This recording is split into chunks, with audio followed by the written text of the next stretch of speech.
Ayun. Ala ko yung ano. Ako yung binawalan na yung ginagamit. Ala ko yung inumin. Ay, vitamins. Ay, iba pa yun. Kape pa lang, iniinom mo. Mas mahal pala yun, 400. Oo, kasi siya may santon.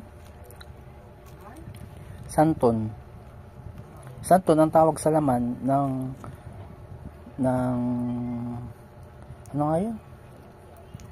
Ano nga ni putas yun? Eh, sikat-sikat yun. Yung panahon 20, Wala pang markup eh. 40. Wala pang kalaban yan. Kamamahal pa rin hanggang ngayon, 400 lang. Sport yata yan. Nanggos din yun.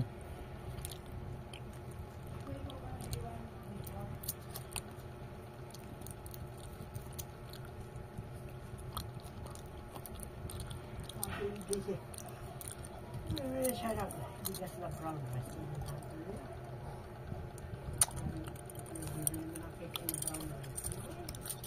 Malaking gastos nga.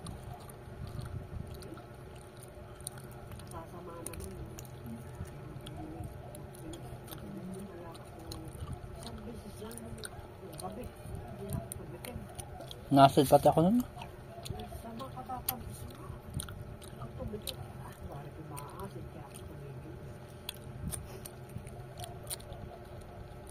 Hindi maganda luto nito.